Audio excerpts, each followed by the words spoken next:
But apparently, Brittney Griner, a man. Old photos of WNBA star Brittney Griner as a boy are circulating, and they're causing a storm online. Because if what people are claiming turns out to be true, this could be the end of her endorsements, her legacy, and possibly her entire career. And honestly, it's starting to look that way. I've got the details.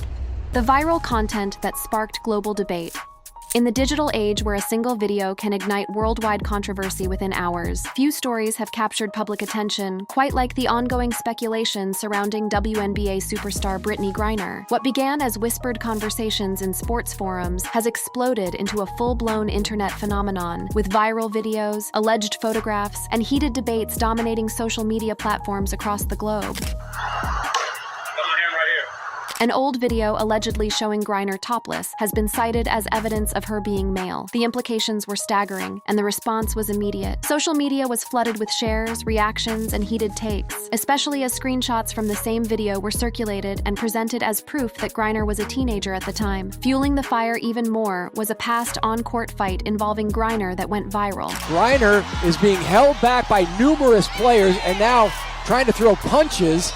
Agler now is being pushed along the sideline on the press row. The intensity of the moment, captured on camera and replayed endlessly online, seemed to reinforce certain narratives about Griner's physical capabilities and aggressive tendencies that her critics had long pointed to as evidence supporting their theories. Social media narratives, posts on platforms like X and other forums, such as VitalMX, have speculated that Griner is a man posing as a woman to gain an advantage in the WNBA. These weren't just random trolls or anonymous accounts. Some of these discussions were happening in established communities with thousands of members, lending an air of legitimacy to what might otherwise be dismissed as internet nonsense. The speculation wasn't limited to obscure corners of the internet. High-profile figures began weighing in, adding their voices to the growing chorus of doubt. In 2024, NFL veteran Antonio Brown posted on social media questioning Griner's gender amid her pregnancy announcement with her wife, Sherelle. When a former professional athlete with millions of followers raises such questions publicly, it inevitably amplifies the conversation and draws in new audiences who might not have been following the story otherwise. But perhaps the most damaging piece of alleged evidence came in the form of what appeared to be official documentation. In 2022, a fake CNN screenshot circulated on social media, claiming Russian officials ordered a DNA test to determine whether Griner should be housed in a male or female prison. The image looked professional, complete with CNN's distinctive graphics and formatting. To the casual observer scrolling through their social media feed, it would have appeared completely legitimate. This fabricated report seemed to provide the smoking gun that many skeptics had been waiting for. Here was what appeared to be official confirmation from Russian authorities. Surely they would know the truth, right? The document claimed that Russian officials had ordered genetic testing to determine Griner's biological sex for the purposes of prison placement during her detention on drug charges. The impact was immediate and devastating. The fake screenshot was shared thousands of times across multiple platforms, with users treating it as verified fact. Comment sections filled with variations of "I knew it," and finally the truth comes out. The narrative seemed to be shifting from speculation to confirmation, at least in the minds of those who wanted to believe it. What made these viral moments particularly potent was how they played into existing stereotypes and preconceptions. Critics often point to Griner's height, 6'9", deep voice, and muscular build as evidence that she is biologically male or transgender. Each piece of content seemed to reinforce these physical observations, creating a seemingly coherent narrative for those predisposed to believe it. The fighting footage was particularly compelling for critics because it seemed to demonstrate a level of physical aggression and strength that they argued was inconsistent with female athletes. It has been intense and chippy, and now still going after it and trying to be restrained was Anigwe. You know, we talked about the easygoing attitude of Brittney Griner. She's had enough of it. The commentary itself seemed to acknowledge that this level of intensity was unusual even for Griner, who was typically known for her calm demeanor on the court. Griner has neither confirmed nor denied being in the video, but she has addressed similar accusations in her ESPN interview, emphasizing her female identity and rejecting claims of hiding anything. Her response, or lack thereof, only seemed to fuel more speculation from both sides of the debate. This wasn't just some random violent outburst. It was part of a long journey of personal growth and struggle that had been playing out over years. To understand how Brittney Griner became the center of such intense scrutiny and speculation, we must journey back to her earliest years, where the seeds of controversy were planted long before she ever stepped onto a professional basketball court. The story of her childhood reads like a blueprint for how society creates and targets those who don't fit neatly into predetermined categories. The making of a target, from childhood bullying to global scrutiny. From the very beginning, Griner's physical attributes made her a target for those uncomfortable with anyone who challenged conventional expectations. The bullying wasn't subtle or occasional. It was relentless and devastating. Always bigger, deeper voice, flat chest, big feet. And I remember this, I forgot the girl's name, but she came up to me and she was with her friend. She was like, look, she's not a girl. This wasn't just typical childhood teasing. It was a direct assault on her fundamental identity as a person. The most traumatic incident occurred during what should have been a normal school day. She literally grabbed my chest and patted me like that and was like, look, no titties. And I was so embarrassed. The public humiliation of having her body examined and judged by peers left scars that would last for decades. One of the most harrowing incidents Griner recounted occurred in junior high when a female classmate patted her upper torso in front of others, exclaiming, "See, she is a boy. She doesn't have a chest." This single moment of cruelty would echo throughout her entire life, creating a template for the kind of scrutiny she would face as an adult on a global stage. The psychological impact was severe and immediate. Definitely had thoughts. I cut myself a couple of times. Just little slits I had on my wrists, little slits that I had on my arms that are covered up now with tattoos. The bullying had pushed a young girl to the brink of self-destruction, creating wounds both physical and emotional that would take years to heal. This public humiliation left Griner feeling like a weirdo and an outcast, comparing herself to a freak at a carnival exhibit. The language she used to describe herself reveals the depth of the psychological damage inflicted by her tormentors. These weren't just hurt feelings. They were fundamental attacks on her sense of self-worth and belonging in the world. The pattern established in childhood would follow Griner throughout her adolescence. The bullying persisted through middle and high school, with classmates taunting her about her height, voice, and perceived masculinity. Every day brought new challenges, new confrontations, and new reminders that she didn't fit society's narrow definition of what a young woman should look like or sound like. Griner recalled being called a dude or a man, and facing questions like, "What are you?" These weren't casual insults thrown around in the heat of an argument. They were deliberate. Attempts to deny her very identity as a female human being. But perhaps most damaging of all was the isolation that came with the bullying. Griner internalized much of her pain, choosing not to confide in friends, family, or teachers. She became her own worst enemy, keeping her struggles locked away while the pain continued to grow. She wrote in her diary, but destroyed the entries to keep her struggles private, fearing judgment. Even in the supposed safety of her own private thoughts, she couldn't escape the fear that someone might discover her pain and use it against her. The turning point came during her freshman year of high school, when basketball entered her life like a lifeline thrown to a drowning person. I literally fell in love with it. It was a way to get out my frustration because it is a contact sport. You know, you can't go out there and beat somebody's shot and just release energy. For the first time in her life, the physical attributes that made her a target for bullies became advantages that could help her succeed. This wasn't just about finding a sport she was good at. It was about discovering a place where she could transform her pain into power, where her differences became strengths rather than weaknesses. But even as basketball provided an outlet for her frustrations, the challenges at home were just beginning. The same year she discovered basketball, she also made the difficult decision to come out to her family, starting with her mother. I was like, "Mom, you know what my school is known for, right?" She was like, the basketball team, which there was quite a few lesbians on our basketball team. The conversation with her mother went better than expected. She's like, "Ann? Huh?" She's like, "Ann? Okay, I still love you." I said, "Oh, shit, that was easy." I said, "Okay, well, I'm about to go play Xbox." She was like, "All right." She was like, "I love you." I was like, "Love you too, Ma." That was the end of it. Her mother's acceptance provided a crucial foundation of support that would sustain her through the challenges ahead. Her siblings were equally accepting. The acceptance from her immediate family provided a stark contrast to the rejection she faced at school, but her father's reaction was drastically different. But there was someone in her life who didn't accept her for who she was. Her father. He got mad. He wouldn't say anything, and there were times when he wouldn't talk to her. The silence was perhaps more painful than outright rejection would have been. The eventual reconciliation with her father would take years, representing a long journey of understanding and acceptance that mirrored the broader societal struggle with LGBTQ+ acceptance. When she disclosed her identity as a lesbian, her father rejected her, telling her to leave the house. For 6 weeks, Griner lived with an assistant coach. This period of homelessness during her formative years added another another layer of trauma to an already difficult adolescence. Despite the personal struggles, Griner's basketball talents were becoming impossible to ignore. Her success on the court was creating opportunities that could change her life forever. The college recruitment process brought her to Baylor University, where she would encounter new challenges related to her identity. Kim Mulkey, Griner's college coach at Baylor, has faced criticism for her lack of public support regarding Griner's identity. The coach's discomfort with discussions of sexuality created an environment where Griner once again had to hide aspects of her identity. The pressure of maintaining this facade took its toll in unexpected ways. I rocked her. I mean, it was... You punched her? Yeah, I punched her. I broke her nose.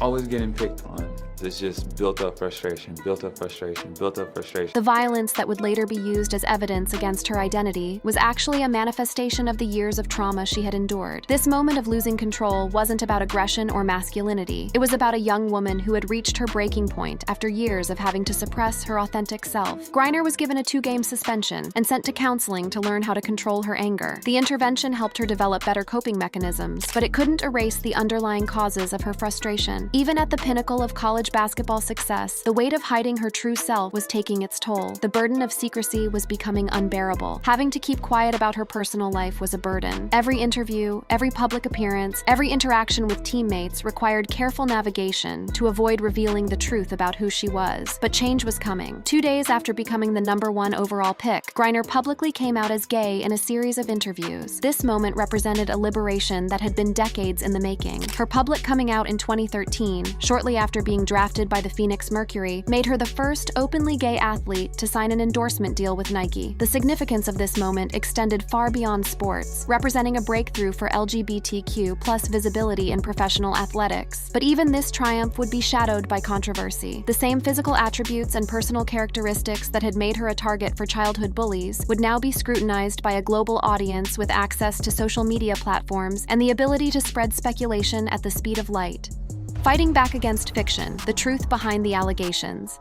The transformation of Brittney Griner from a bullied child to a global lightning rod for controversy represents one of the most complex intersections of sports, identity, and misinformation in the digital age. But perhaps more powerful than any official documentation are Griner's own words about her identity and experiences. In her 2015 ESPN Body Issue interview, she addressed the speculation directly with remarkable candor and strength. "I've heard, oh, she's not a female, she's a male. I've been told, oh, she's tucking stuff. They thought I was tucking. I mean, it's out there. Let me show that I embrace the flatness." Her willingness to confront these allegations head-on demonstrates both courage and a commitment to living authentically. Statements from Griner's family and medical professionals have supported her identity as a biological female, with no evidence suggesting otherwise. The consistency of support from those who know her best provides additional validation of her identity. The fabricated CNN report that had convinced so many people was thoroughly debunked by multiple news organizations. CNN, USA Today, and Reuters confirmed this was a fabricated image, part of a known meme template used for spreading false information. The revelation that such professional-looking evidence could be manufactured so easily exposed the dangerous potential for misinformation in the digital age. Griner was detained in a women's prison in Russia, further undermining the claim. If Russian authorities had any doubt about her gender, surely they would have acted differently in determining her prison placement. The fact that she was housed with female inmates contradicts the entire premise of the fabricated DNA test narrative. Newsweek and other fact-checkers found no evidence of such an order, and Griner served her pre-trial detention in a women's facility. The supposed smoking gun evidence turned out to be nothing more than a sophisticated piece of digital manipulation designed to deceive. The international attention during her detention in Russia brought both support and additional scrutiny. During her 2022 detention in Russia for drug possession, Griner faced gender-based harassment from prison guards who stared at her body and questioned her gender, triggering memories of childhood bullying. Even in one of the most vulnerable periods of her life, she continued to face the same type of harassment that had plagued her since childhood. She described being forced to undress for photographs and being chained in a way that made her feel like a dog on a leash. The dehumanizing treatment she experienced in Russian custody was compounded by the gender-based harassment that followed her even behind prison walls. Throughout this ordeal, Griner's response demonstrated remarkable resilience and consistency. Griner has consistently identified as a cisgender woman and lesbian, not non-binary, and there is no evidence she has claimed otherwise. Her identity has remained constant throughout throughout her public life, contradicting any narrative that suggests confusion or deception. The scientific community also weighed in on the speculation, providing important context about human biological diversity. Experts have attributed Griner's physical traits to genetic and hormonal variations that are not uncommon among elite athletes. The assumption that certain physical characteristics automatically indicate male biology reflects a fundamental misunderstanding of human diversity. High testosterone levels in utero can influence traits like voice depth and body structure, but this does not indicate a male or transgender identity. The complexity of human development means that there is tremendous variation in physical characteristics that don't necessarily correlate with chromosomal sex or gender identity. Griner's own explanation of her physical traits provides important insight into her experience. Griner has explained that her deep voice is a natural trait, stating in a 2015 ESPN feature, "My voice has always been deep. I hated the way I sounded." This wasn't some recent development or artificial modification. It was simply how she had always sounded. Medical professionals have noted that her physical characteristics, such as height and voice, are within the range of natural variation for biological females, particularly elite athletes. The assumption that female athletes must conform to narrow physical standards ignores the reality of human diversity and the specific characteristics that often contribute to athletic excellence. The impact of this controversy on Griner personally has been profound and ongoing. In a 2025 Good Morning America interview, she spoke candidly about the emotional toll of the constant speculation. "It's like a punch in the gut every time. It makes a part of me die every day." The cumulative effect of years of scrutiny and speculation has taken a measurable psychological toll. Despite pressure to conform to others' expectations, Griner has refused to compromise her authenticity. She rejected vocal coaching to soften her voice, stating, "That's my body. I look the way I look. I sound the way I sound, and I'm done apologizing for that." This declaration represents not just personal strength, but a powerful statement about the right to exist authentically, without modification to please others. The harassment has continued even during her professional games, creating an environment where she sometimes feels unsafe. The bullying and the harassment